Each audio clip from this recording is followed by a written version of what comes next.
Welcome to VM teachers. ఇదివరకు మనం జైనం గురించి డిస్కస్ చేసాం. ఇప్పుడు బౌద్ధం గురించి డిస్కస్ చేస్తాం. బౌద్ధం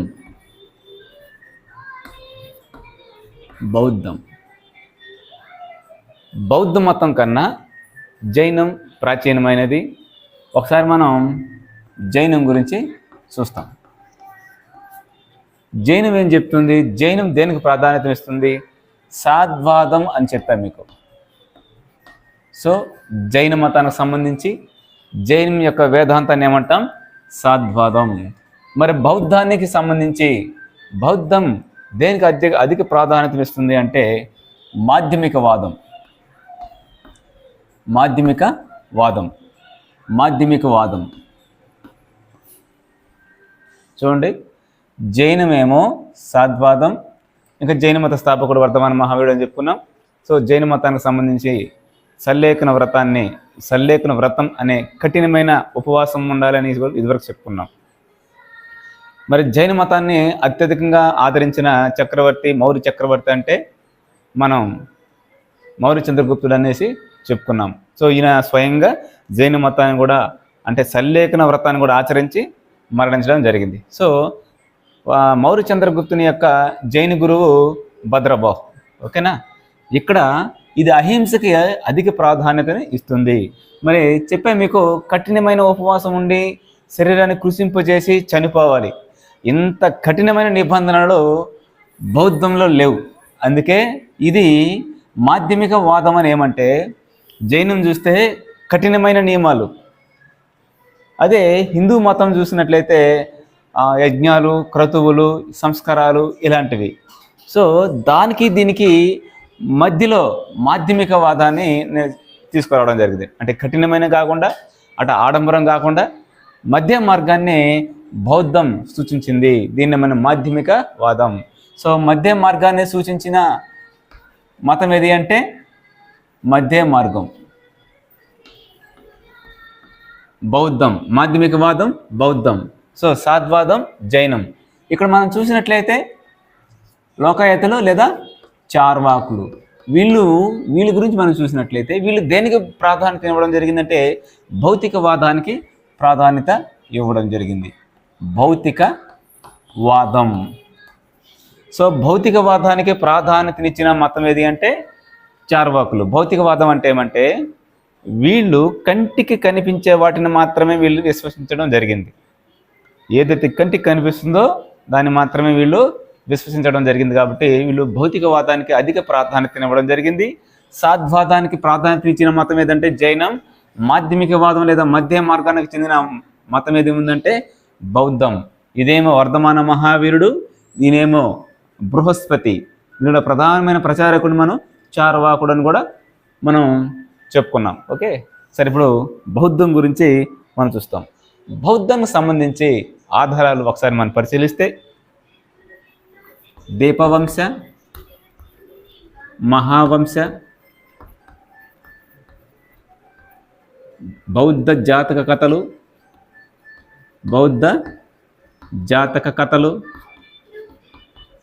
త్రిపీఠకాలు, బుద్ధ చరితం, సో మొదలుగున్నవి. ఇది బౌద్ధానికి సంబంధించిన సమాచారం. ఓకే, నెక్స్ట్ ఇప్పుడు చూద్దాం. కపిలవస్తు రాజ్యాన్ని శుద్ధోదనుడు అనే ఒక రాజు పరిపాలించేవాడు. కపిలవస్తు అనే రాజ్యం ఎక్కడుంది అంటే కోసల రాజ్యానికి ఉత్తరంగా ఉన్న రాజ్యమే కపిలవస్తు రాజ్యం. ఈ కపిలవస్తు రాజ్యానికి రాజు శుద్ధోదనుడు.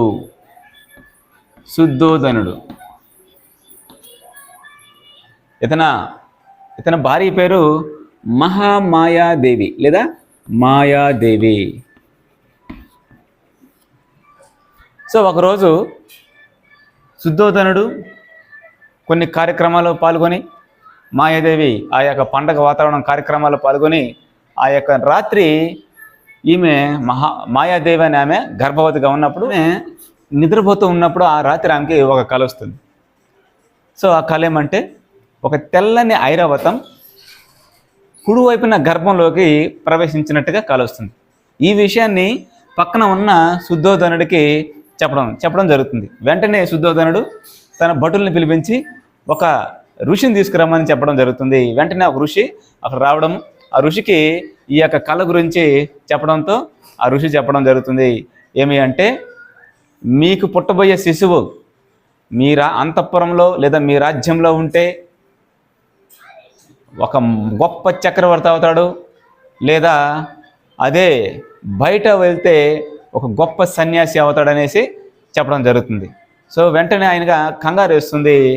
అందుకని అప్పటి నుంచి ఆమెను చాలా జాగ్రత్తగా చూసుకొని ఆమెని ఈ యొక్క మాయాదేవి యొక్క తండ్రి దగ్గరికి పోతుంది. సో ఆ మార్గ మధ్యంలో పల్లకిలో పోతున్నప్పుడు అక్కడ డెలివరీ అవ్వడం జరుగుతుంది. ఒక శిశువు ఆమెకి జన్మించడం జరుగుతుంది. సో 563 BCE, బిఫోర్ కామన్ ఎరా, పూర్వకాలంలో 563 సంవత్సరంలో మాయాదేవికి ఒక శిశువు జన్మించడం జరుగుతుంది. వైశాఖ పౌర్ణమి రోజు ఆ శిశువే సిద్ధార్థుడు.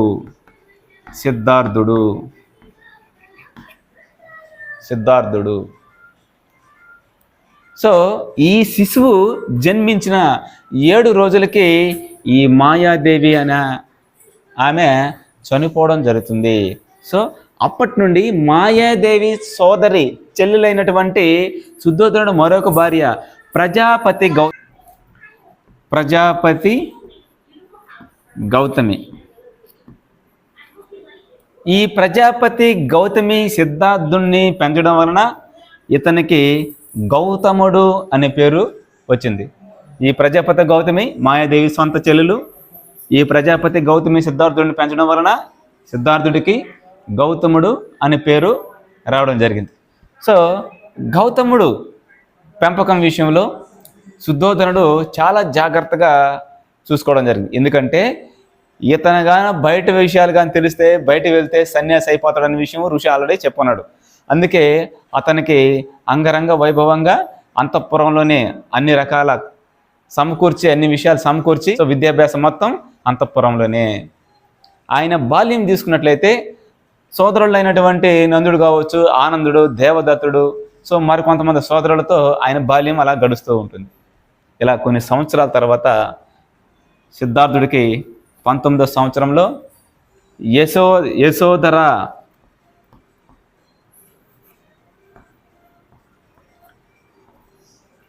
యశోద అనే మహిళతో వివాహం చేయడం జరుగుతుంది. సిద్ధార్థుడికి 19వ ఏట యశోద అనే మహిళతో వివాహం చేయడం జరుగుతుంది. కొద్ది రోజులకి సిద్ధార్థుడికి రాజ్య దర్శనం చేయాలి, బయట రాజ్యాన్ని ఒకసారి సందర్శించాలనే ఆలోచన వస్తుంది. వెంటనే తన రథసారిదైన చెన్నడు. సో సిద్ధార్థుడి యొక్క రథసారిది చంద్రుని రథాన్ని ఏర్పాటు చేయమని చెప్పి రథం మీద రాజ్య దర్శనానికి బయలుదేరుతాడు. సో ఆ రాజ్య దర్శనానికి పోతున్నప్పుడు సిద్ధార్థుడికి ఒక సంఘటన కనబడుతుంది. ఒక వ్యక్తి బాగా బెండయ్యి వణకుతూ ఉంటాడు.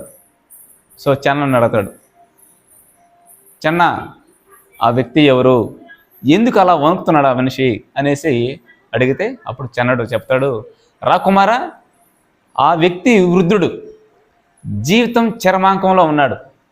సో జీవితం చివరి దశలో ఉన్నాడు. ఆ యొక్క వృద్ధాప్య ఛాయల వలన ఆ వ్యక్తి వణకుతా ఉన్నాడు అనేసి చెప్పడం జరుగుతుంది. అప్పుడు అంటే ప్రతి వ్యక్తికి చివరి దశలో అలా కావాల్సిందేనా అని చెన్నుండి అంటే ఖచ్చితంగా ప్రతి వ్యక్తికి అలా చివరి దశలో అలా ఆ సిచ్యువేషన్ వస్తుంది అనేసి అంటే అప్పుడు ఆయనకి మనసు బాధేస్తుంది. సో కొంచెం దూరం ప్రయాణించిన తర్వాత మరొక సంఘటన, మరొక వ్యక్తి ఊపిరి తీసుకోవడంలో బాధపడుతూ ఆయాసపడుతూ అలా బాధపడతా ఉంటాడు ఆ యొక్క గాయాల వలన. ఆ వ్యక్తి ఎవరు, ఆ వ్యక్తి ఎందుకు అంత బాధపడుతున్నాడు అని అంటే ఆ వ్యక్తిని రోగి అంటారు. ఆ రోగి అతని శరీరంలో ఉండే అవయవాల మధ్య సమతుల్యత దెబ్బతినడం వలన ఆ యొక్క వ్యక్తి సిచ్యువేషన్ అలా ఉంది అని చెప్తే ఆయన ఇంకా బాధ వేస్తుంది. మరి కొద్ది దూరం ప్రయాణించిన తర్వాత మరొక నలుగురు కలిసి ఒక వ్యక్తిని పడుకొని పెట్టి తీసుకొని పోతూ ఉంటారు. మరి వాళ్ళు ఎందుకు ఆ వ్యక్తిని అలా పడుకొని పెట్టి తీసుకుని పోతున్నారంటే ఆ దేహంలో ప్రాణం లేదు రాకుమారా, ఆయన చనిపోయిన వ్యక్తి అని చెప్పడం జరుగుతుంది. ఇంకా ఆయనకి మనసుకి ఇంకా బాధ వేస్తుంది. మరి కొద్ది దూరం ప్రయాణం చేసినప్పుడు ఒక వ్యక్తి కాషాయ వస్త్రాలు ధరించి చిరునవ్వుతో కనిపిస్తూ ఉంటాడు, నడుచుకుని వస్తూ ఉంటాడు. మరి ఈయన ఎందుకు ఇంత ఆనందంగా ఉన్నాడు, ఈయనెవరు ఈయన అని అంటే, ఇతనికి దుఃఖం లేదా, ఈయనకి బాధ లేదా, ఈయన ఎందుకు ఇంత ప్రశాంతంగా ఉన్నాడు అంటే, ఆయన సన్యాసి రాకుమారా. ఆయన భవబంధాలని విడిచిన వ్యక్తి, అందుకే అంత ఆనందంగా ఉన్నాడు అనేసి అంటే, అప్పుడు సిద్ధార్థుడికి ఒక ఆలోచన వస్తుంది. సో వెంటనే ఈ విషయం శుద్ధోదనుడికి తెలుస్తుంది. సో తమ కుమారుడైన సిద్ధార్థుడు రాజ్య దర్శనానికి వెళ్ళి కొన్ని సంఘటనలు చూసి కలత చెందాడనే విషయము శుద్ధోదనుడు తెలుస్తుంది. వెంటనే ఆ యొక్క సిద్ధార్థుడు ఇంటికి రావడంతో అక్కడ ఆయనకు ఒక శుభవార్త చెప్పడం జరుగుతుంది. మీకు కుమారుడు పుట్టాడు రాకుమారా, ఆ కుమారుడి పేరు రాహులుడు అని ఆయన నామకరణం కూడా చేసి ఆయన చెప్పడం జరుగుతుంది. ఎంత శుభవార్త చెప్పినప్పుడు అతడి యొక్క మనసు కలత చెంది చాలా బాధపడతా ఉంటాడు. సో ఈ యొక్క ఆలోచన నుండి బయట డైవర్ట్ చేయడానికి శుద్ధోదనుడు అంగరంగ వైభవంగా ఆ యొక్క రాహులుడి యొక్క బారసాల కార్యక్రమాలు చేయడం జరుగుతుంది. కానీ సిద్ధార్థుడి మనసు చాలా భయంకరంగా కలత చెంది నిద్రాహారాలమాని కూడా అతను బాధపడతా ఉంటాడు. ఒక అర్ధరాత్రి సమయంలో తమ రథసారథైన చంద్రుడిని పిలిపించి వెంటనే రథాన్ని సిద్ధం చేయమంటాడు. నాకు ఇష్టమైన గుర్రం కంతక, సో రథానికి కంతక అనే గుర్రాన్ని కట్టమని చెప్తాడు. సో ఆ యొక్క అర్ధరాత్రి ఇంటి నుండి బయలుదేరడం జరుగుతుంది ఆ రథం మీద. దీనిని మనం ఏమంటామంటే మహాభి నిష్క్రమణం అంటే బుద్ధుడు సిద్ధార్థుడు ఇంటిని వదిలి వెళ్ళడం. ఏ సంవత్సరం నాటికంటే 29వ ఏట, ఆయనకి వివాహం అయ్యే నాటికి వయసు 19, ఇంటిని వదిలి వెళ్ళే నాటికి అతని వయసు 29. దీనిని మనం మహాభి నిష్క్రమణం అన్నాం. ఇలా గౌతముడు ఇంటిని వదిలి వెళ్ళి ఆ యొక్క బయట వెళ్ళిన తర్వాత ఆ కాషాయ వస్త్రాలు ధరించిన తర్వాత ఆ యొక్క సంఘటనను చూడలేక ఆ యొక్క గుర్రమైన కంతక అనే ఇష్టమైన గుర్రమైన కంతక చనిపోతుందనేసి బౌద్ధ జాతక కథల ద్వారా మనకు తెలుస్తూ ఉంది. ఓకే, సరే. ఈ యొక్క గౌతముడు బయట వెళ్ళిన తర్వాత ఆహారం లేక కొన్ని సందర్భాల్లో కళ్ళు తిరిగి కూడా కింద పడిపోవడం జరుగుతుంది. సో తన తోట ఉన్న కొంతమంది సహచరులు ఆయన్ని అక్కడే వదిలేసి మరొక ప్రాంతానికి వెళ్ళిపోవడం జరుగుతుంది. సో ఆయన ఇక్కడ కలిసిన గురువుల్ని ఇద్దరు గురువుల్ని కలుస్తాడు. ఒక గురువు అలారకమ, మరొక గురువు రుద్రక. సో ఈయన బోధనతో తృప్తి చెందక మరొక ప్రాంతానికి సంచరిస్తూ ఆయన వెళ్ళిపోవడం జరుగుతుంది. అక్కడ రుద్రక అనే గురువుతో పరిచయం ఏర్పడి ధ్యానం ఈయన దగ్గర నేర్చుకోవడం జరుగుతుంది. ఈ విధంగా ఆ ప్రాంతానికి ఈ ప్రాంతాన్ని తిరుగుతూ ఉపవాసాలు ఉంటూ ఊరువేల గ్రామానికి చేరడం జరుగుతుంది. ఊరువేల గ్రామం, ఈ ఊరువేల గ్రామానికి సమీపంలో బోధి వృక్షం క్రింద బోధి వృక్షం దాదాపు 7 వారాల పాటు ఆయన తపస్సులో నిమగ్నమైపోతాడు. బుద్ధునికి ఈ 7 వారాల్లో ఆయనకి సుజాత అనే ఒక కర్షక బాలిక, బోధి వృక్షం కింద తపస్సు చేస్తున్నటువంటి గౌతముడికి ప్రతిరోజు క్షీరాన్నం పెట్టేది. ఒక దేవతగా భావించి ఆయనకి క్షీరాన్నం పెట్టేది.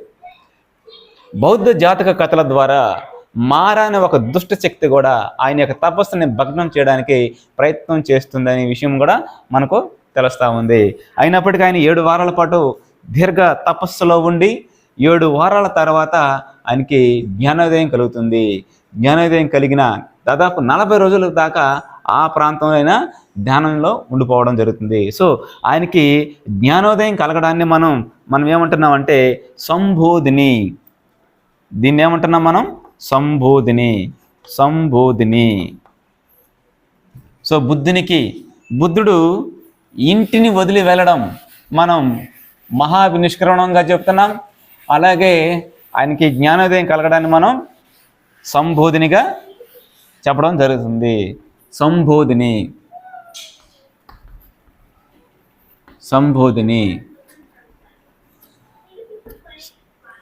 ఇలా జ్ఞానోదయం కలిగిన బుద్ధుడు దాదాపు 40 రోజుల పాటు బోధి వృక్షం కింద జ్ఞానంలో ఉండి ఆ తర్వాత ఆయన వారణాసి సమీపంలో జింకల వనం. వారణాసికి సమీపంలో జింకల వనం, దీన్నే మృగదా వనం అని కూడా మనం పిలుస్తాం. తన పూర్వ సహచరులు అయినటువంటి 5 మందికి మొట్టమొదటిసారిగా ఈ ప్రాంతంలో తొలి బోధన చేయడం జరుగుతుంది. ఆయన పొందిన జ్ఞానాన్ని వాళ్ళకి చెప్పడం జరుగుతుంది. దీన్ని ధర్మచక్ర పరివర్తన, దీన్ని ఏమన్నా మనం ధర్మచక్ర పరివర్తన. బుద్ధుని యొక్క తొలి బోధనను ఏమని పిలుస్తామంటే ధర్మచక్ర పరివర్తన. బుద్ధుని యొక్క తొలి బోధన ఏ ప్రాంతంలో చేయడం జరిగిందంటే జింకల వనం, వారణాసి సమీపంలో జింకల వనం. ఇలా తన యొక్క జ్ఞానం పొందిన జ్ఞానోదయం కలిగిన జ్ఞానాన్ని అలా అందరికీ ప్రచారం చేసుకుంటూ తిరిగి ఆయన కపిలవస్తు అనే ప్రాంతానికి రావడం జరుగుతుంది. సో వెంటనే శుద్ధోధనుడికి ఈ విషయం తెలిసి బుద్ధుని ఆహ్వానించడం జరుగుతుంది. సో ఆయనకి ఒక్క యశోద తప్ప మిగిలిన కుటుంబ సభ్యులందరూ ఆయన వద్దకి గౌతముడు అంటే ఏంగా మారాడు, జ్ఞానోదయం జ్ఞానోదయం అయిన తర్వాత గౌతముడు బుద్ధుడుగా మారడం జరిగింది. ఇక్కడ బుద్ధుడు, సో గౌతముడు బుద్ధుడుగా మారాడు. తమ కుమారుడైన రాహులుడిని బుద్ధుడి వద్దకు పంపిస్తుంది యశోద, ఆమె రాదు. సో రాహులుడు బుద్ధుని యొక్క బోధనల వలన సన్నిసించడం జరుగుతుంది. ఎవరు? రాహులుడు, బుద్ధుని యొక్క కుమారుడు రాహులుడు అంటే నరకానికి అడ్డుపడేవాడు. సో రాహులుడు నరకానికి అడ్డుపడేవాడు. సో ఈ విషయం తెలిసిన శుద్ధోధనుడు చాలా బాధపడి ఈ యొక్క కపిలవస్తు రాజు యొక్క అనుమతి లేకుండా ఎవరు కూడా కుటుంబ సభ్యులు ఎవరు కూడా సన్నిసించకూడదు అనే ఒక కండిషన్ పెట్టడం జరుగుతుంది బుద్ధుడికి. ఆ నియమానికి ఆయన అంగీకరించడం జరుగుతుంది. ఆ తర్వాత అదే క్రమంలో ఆనందుడు, బుద్ధుడి యొక్క సోదరుడు ఆనందుడు బౌద్ధాన్ని స్వీకరించడం జరుగుతుంది. దేవదత్తుడు బౌద్ధాన్ని స్వీకరించడం జరుగుతుంది. ఈయన యొక్క బోధనలు విని ఒక మంగలి ఉపాలి బౌద్ధాన్ని స్వీకరించడం జరుగుతుంది. ఈయన యొక్క బోధనలతో ప్రభావితమైన ఒక బందిపోటు దొంగ అంగుళిమాల, ఈయన బందిపోటు దొంగ, ఈయన మంగలి, ఈయన బందిపోటు దొంగ. సరే, ఈయన ఒక నదికి కోలియా వంశానికి సంబంధించి నది సమస్యలు ఉండేటివి. ఆ నది సమస్యను కూడా ఈయన గౌతమ బుద్ధుడు పరిష్కరించడం జరిగింది. సో ఈయన బోధనలో ప్రభావితమయ్యి మగధ రాజు బింబిసారుడు, చూడండి, గౌతమ బుద్ధునికి సమకాలికమైన రాజులు మగధ రాజులు బింబిసారుడు, ఇతని కుమారుడు అజాతశత్రువు.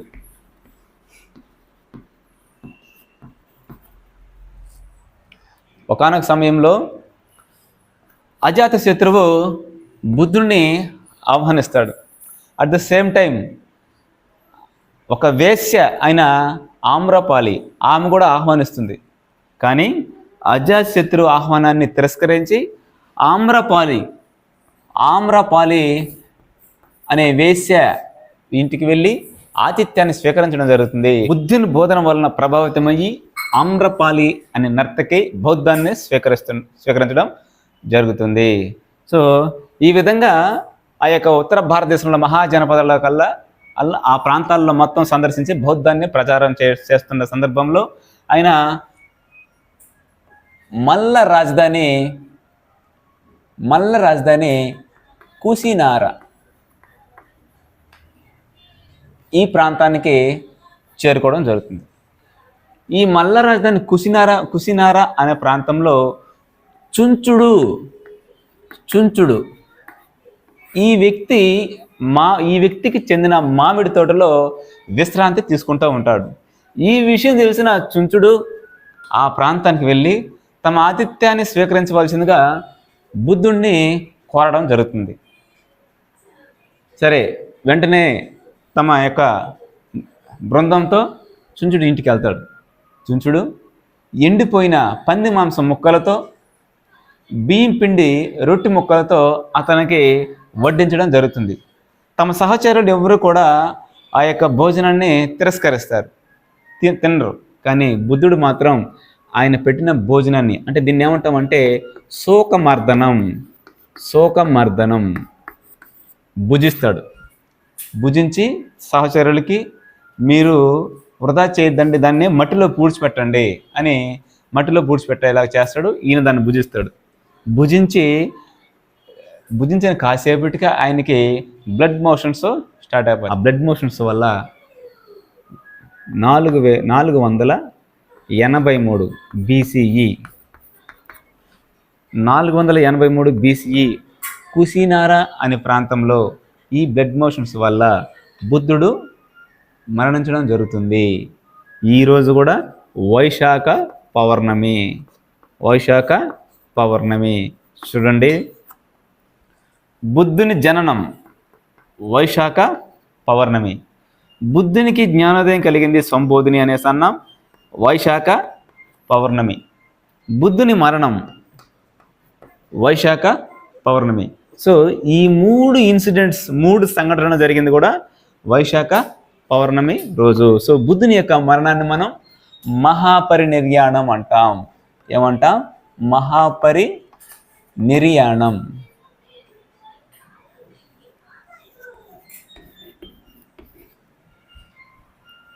చూడండి, బుద్ధుని జననం, మహావినిష్క్రమణం, సంబోధిని, మహాపరినిర్యాణం. మనం గమనించినట్లయితే వీటిని పంచకళ్యాణములు అని పిలుస్తారు. బుద్ధుని జీవితంలో జరిగిన సంఘటనలను పంచకళ్యాణాలు అని పిలుస్తారు. సో పంచకళ్యాణములు అని ఏటిని అంటారనేసి ఒకసారి మనము పరిశీలిస్తాం. పంచకళ్యాణములు,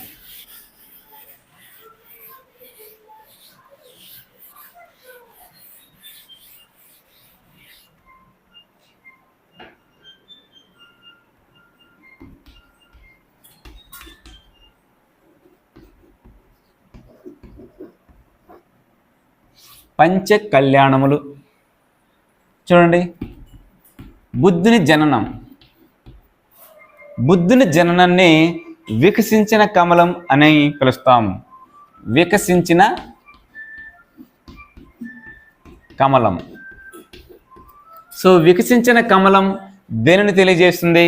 బుద్ధుని యొక్క జననాన్ని తెలియజేస్తుంది. నెక్స్ట్, మహావినిష్క్రమణం. మహావినిష్క్రమణం అంటే బుద్ధుడు ఇంటిని వదిలి వెళ్ళడం.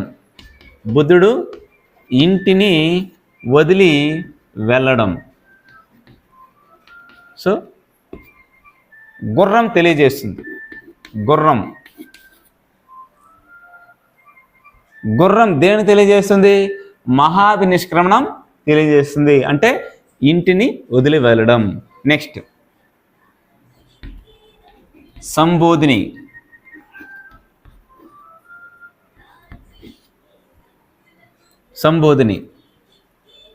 బుద్ధునికి జ్ఞానోదయం.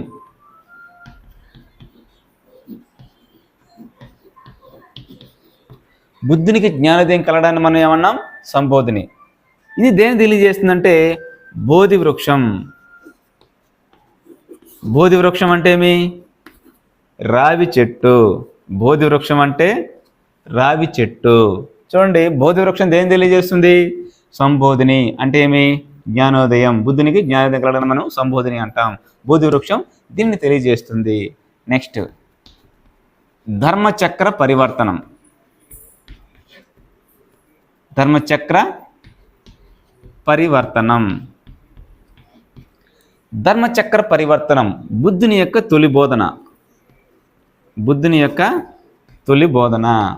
సో బుద్ధుని యొక్క తొలి బోధన దేనిని తెలియజేస్తుందంటే, మనం అశోక చక్రం ఉంటాం కదా, దీన్ని మనం ధర్మచక్రం అంటాం.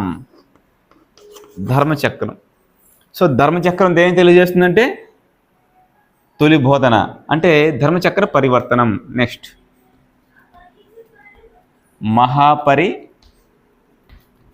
మహాపరినిర్యాణం. మహాపరినిర్యాణం, బుద్ధుని యొక్క మరణం. దీనిని మనం చెప్పుకోవాలంటే స్తూపం. స్తూపం. స్తూపం అంటే ఏమి ఇక్కడ? బోర్లించిన కమలం. స్తూపం అంటే ఏమి ఇక్కడ? బోర్లించిన కమలం. స్తూపం ఏం తెలియజేస్తుంది? బుద్ధుని యొక్క మరణాన్ని తెలియజేస్తుంది. అంటే మహాపరినిర్యాణం. చూడండి, వికసించిన కమలం అంటే బుద్ధుని యొక్క జననం. అదే బోర్లించిన కమలం బుద్ధుని యొక్క మరణం. దీన్ని మనం స్తూపం అంటాం. బుద్ధుని జీవితంలో జరిగిన సంఘటనలను మనం పంచ కళ్యాణములు అంటారు. చూడండి, మీకు బుద్ధుని సంఘటనలకు సంబంధించి బుద్ధుడికి మొదటగా కనిపించిన దృశ్యం, రెండోసారి కనిపించిన దృశ్యం, ఈ యొక్క సంఘటన కూడా అడిగేదానికి అవకాశం ఉంటుంది. సో బుద్ధుడు రోగిని చూడడం ఎన్నో సంఘటన అనేసి అడిగేదానికి కూడా అవకాశాలు ఉంటాయి. అవి కూడా చూడండి. ఫస్ట్ వృద్ధుడు, తర్వాత రోగి, తర్వాత శవం, తర్వాత సన్యాసి. సో ఇవి ఆర్డర్గా గుర్తుపెట్టుకోవాలి. ఈ పంచ కళ్యాణాలకు సంబంధించి గుర్తుపెట్టుకోవాలి. ఓకే, నెక్స్ట్ బౌద్ధ సిద్ధాంతం.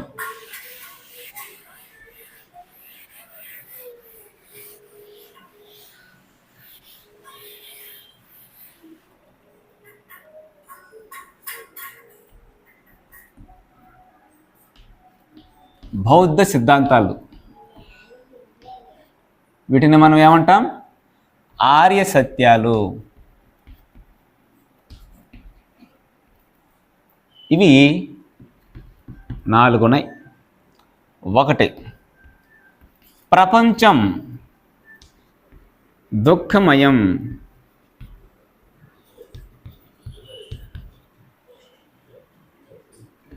దుఃఖానికి కారణం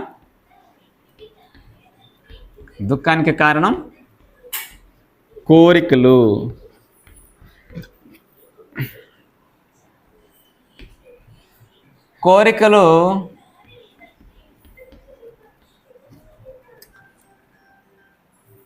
దుఃఖ నివారణ కలదు.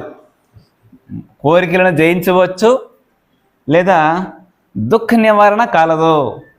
కోరికలను జయించవచ్చు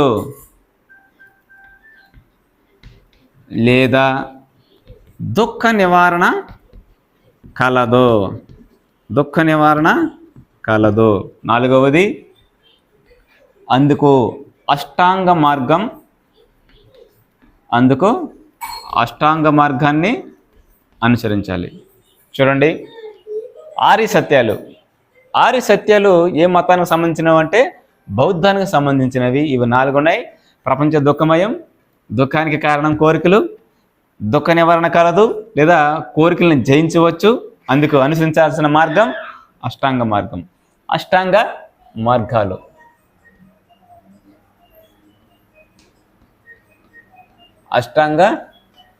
మార్గాలు. ఇవి 8.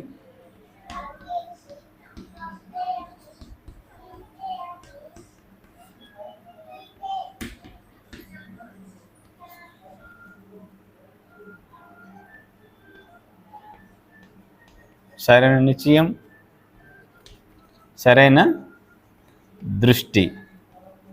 చూడండి, అష్టాంగ మార్గాలు ఒకసారి: సరైన వాక్కు, సరైన క్రియ, సరైన జీవనం, సరైన శ్రమ, సరైన ఆలోచన, సరైన జ్ఞానం, సరైన నిశ్చయం, సరైన దృష్టి. ఈ అష్టాంగ మార్గాలను అనుసరించినట్లయితే దుఃఖ నివారణ కలదు, దుఃఖ నివారణ జరుగుతుంది.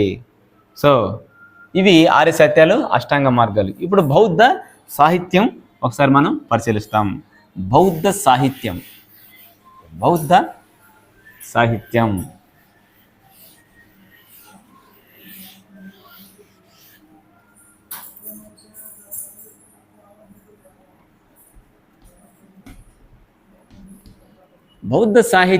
చూడండి ఒకసారి.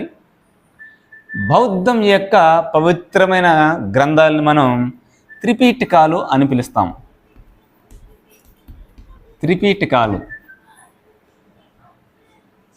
జైనుల యొక్క పవిత్రమైన గ్రంథాలని వేటిని అంటాం?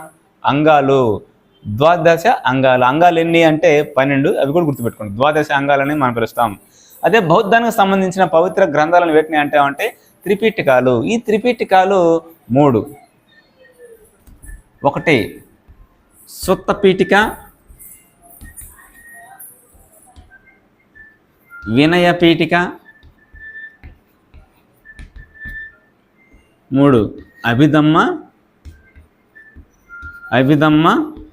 పీఠిక. సుత పీఠికని ఆనందుడు రచిస్తాడు. ఆనందుడు. ఓపాలి, మొగలతిస్స పుత్ర,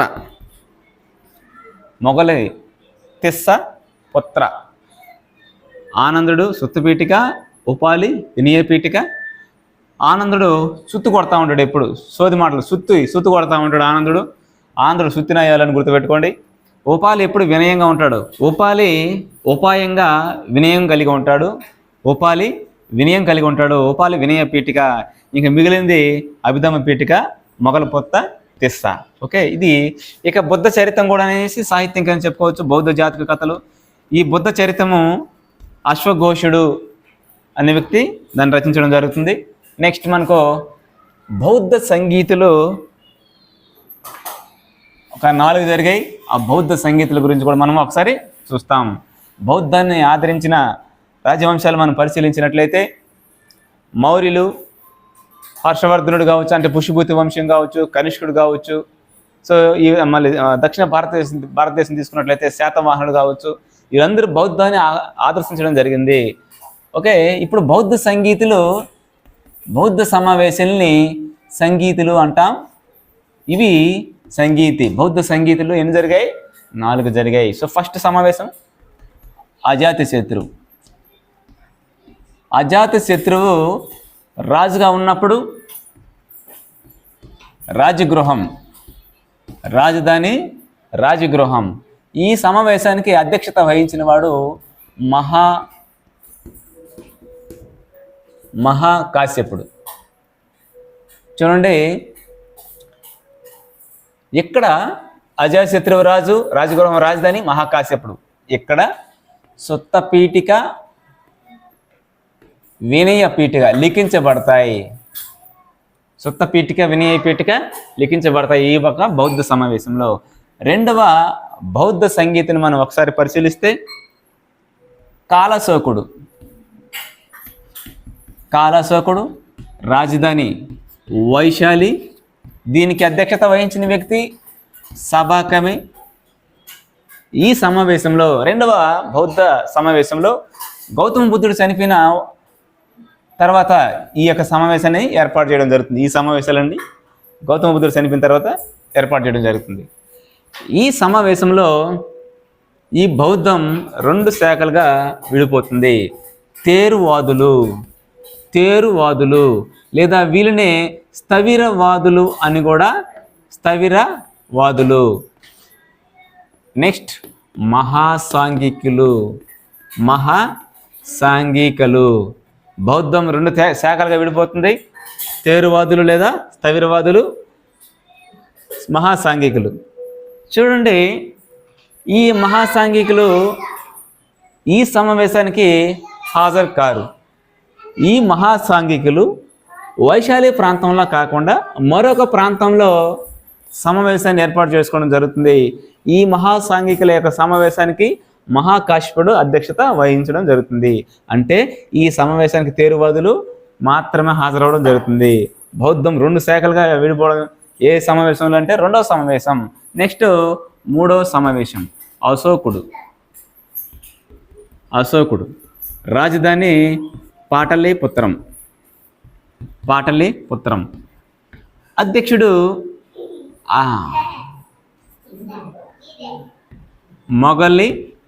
మొగలిపుత్త తిస్స అధ్యక్షుడు. ఈ సమావేశంలో ఈ తేరువాదులు 2గా విడిపోవడం జరుగుతుంది. మహాయానం, హీనయానం. మహాయానం అనేవాళ్ళు బుద్ధుడిని భగవంతుడిగా పూజించాలి అని భావించడం జరుగుతుంది.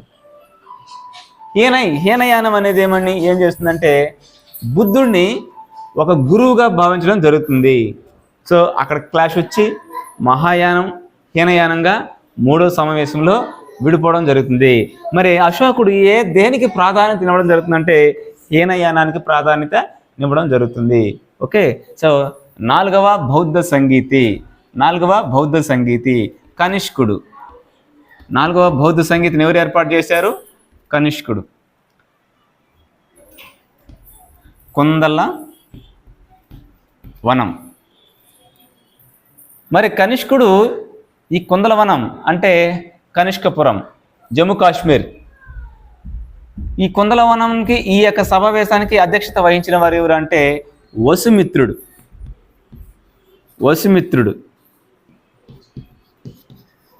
ఉపాధ్యక్షుడు అశ్వఘోషుడు.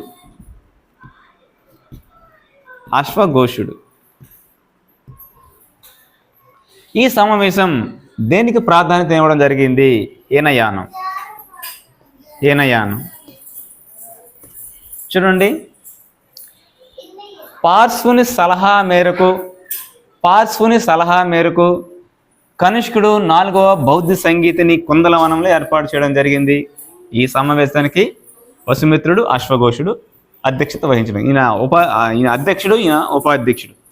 పార్శ్వుని ఎవరి సలహా మేరకు కనిష్కుడు ఏర్పాటు చేయడం జరిగిందంటే పార్శ్వుని సలహా మేరకు ఈ సమావేశాన్ని ఏర్పాటు చేయడం జరిగింది. ఇంకొక విషయం ఏమంటే ఈ మూడు ప్రాంతాలు మగధ రాజధాని. మూడు బౌద్ధ సంగీతులు మగధ రాజధాని అయినటువంటి రాజగృహం. అజాతశత్రువు రాజగృహాన్ని రాజధాని చేసుకుని పరిపాలిస్తుంటాడు. మరి హర్యాంక వంశానికి సంబంధించిన వీళ్ళు. మరి హర్యాంక వంశం తర్వాత శిశునాగ వంశం వస్తుంది. ఈ శిశునాగ వంశానికి చెందిన కాలాశోకుడు రాజధానిని రాజగృహం నుండి వైశాలికి మారుస్తాడు. సో ఈ శిశునాగ వంశస్థులు, ముఖ్యంగా కాలాశోకుడు వైశాలి రాజధాని కాబట్టి రెండవ సమావేశాన్ని వైశాలిలో ఏర్పాటు చేయడం జరుగుతుంది. అంటే ఇది కూడా మగధ రాజధాని. అశోకుడు కాలంలో పాటలీపుత్రం రాజధానిగా ఉంటుంది. ఇది మగధ రాజధాని. అంటే మూడు ప్రాంతాలు కూడా మగధ రాజధానులవే. రాజగృహం, ఆ తర్వాత వైశాలి, తర్వాత పాటలీపుత్రం. పాలీ భాషలో ప్రాకృతంలో ఈ యొక్క సమావేశాలు నిర్వహించడం జరుగుతుంది. ఇది మాత్రం సంస్కృతంలో నిర్వహించడం జరుగుతుంది. సో సంస్కృతంలో నిర్వహించిన బౌద్ధ సంగీతి అని అంటే నాలుగవ బౌద్ధ సంగీతి. గుర్తుపెట్టుకోండి, బౌద్ధ సంగీతులు ఎన్ని జరిగాయి అంటే నాలుగు మాత్రమే జరిగాయి. మూడు సమావేశాలు పాలీలో జరిగాయి. సంస్కృతంలో జరిగింది మాత్రం ఒకటే, అది కనిష్కుడు ఏర్పాటు చేయడం జరిగింది. ఓకేనా?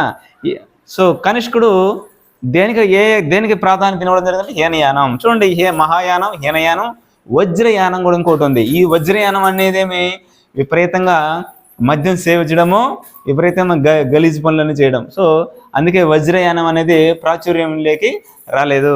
హీనయానం అనేది బౌద్ధాన్ని ప్రపంచం మతం తీసుకురావడం ఉంది హీనయానం. ఈరోజు హీనయానం శ్రీలంకలో కావచ్చు, చైనాలో కావచ్చు, మయన్మార్లో చూస్తే మనకు హీనయానం అంటే అశోకుడు కాలంలో ఈ హీనయానం అనేది ప్రపంచం మొత్తం విస్తరించడం జరిగింది. అందుకే బౌద్ధాన్ని ప్రపంచ మతం అనేసి అంటాం. ఓకేనా? రైట్. నెక్స్ట్ మనం చూసినట్లయితే, సో బౌద్ధంలో మనం పరిశీలించినట్లయితే చైత్యాలు అంటే ఏమి, ఆరామాలు అంటే ఏమి ఒకసారి మనం చూస్తాం. ఆరామాలనే విహారాలు అని కూడా అంటాం. సో మనకు అప్పుడప్పుడు స్తూపం అంటే ఏమి, ఈ విషయాలు మనం ఒకసారి క్లారిటీ తెచ్చుకుందాం. చైత్యాలు అంటే ఏమంటే బౌద్ధుల యొక్క ప్రార్థనా స్థలాలు.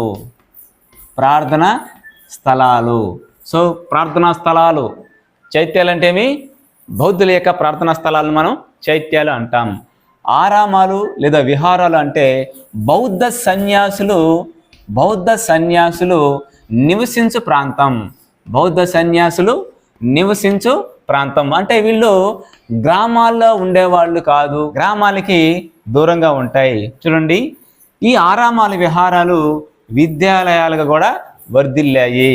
ఓకేనా? నెక్స్ట్ స్తూపం అంటే బౌద్ధ సన్యాసులు యొక్క సమాధులను మనం స్తూపం అంటాం. అది చూడండి, ఈ స్తూపంలో బౌద్ధ సన్యాసులు ఉపయోగించిన పనిముట్లు కావచ్చు, వాళ్ళ యొక్క అవశేషాలు కావచ్చు, అంటే బౌద్ధ సన్యాసులతో పాటు వాళ్ళ శవాలతో పాటు వాళ్ళకి ఇష్టమైన పనిముట్లు కావచ్చు, వాళ్ళు ఉపయోగించిన పనిముట్లు కావచ్చు. సో ఇవి సమాధులు. ఓకేనా? చూడండి ఒకసారి, బౌద్ధం జైనం ఇవి రెండింటిని మనం పరిశీలించినట్లయితే, బౌద్ధం కర్మ సిద్ధాంతం పునర్జన్మ ఈ రెండింటి మీద విశ్వాసం కలదు. జైనం కూడా కర్మ సిద్ధాంతం పైన, పునర్జన్మ పైన, ఈ రెండింటిపైన విశ్వాసం ఉంచాయి. అంటే కర్మ సిద్ధాంతం పైన, పునర్జన్మపై ఇట బౌద్ధానికి, జైన మతానికి విశ్వాసం కలవు. ఓకే, సో ఇంతటితో ఈ టాపిక్ కంప్లీట్ అయింది. నెక్స్ట్ వీడియోలో మనం 8th క్లాస్ హిస్టరీలో మనం స్టార్ట్ చేస్తాం. ఫ్రీడమ్ మూమెంట్కి సంబంధించి 8th క్లాస్ హిస్టరీ 10thలో కూడా ఉంది. 10th క్లాసు 8th క్లాస్ కలిపి నెక్స్ట్ వీడియోలో నేను చెప్పడం జరుగుతుంది. ఓకే, అంతవరకు సెలవు, బ్రేక్.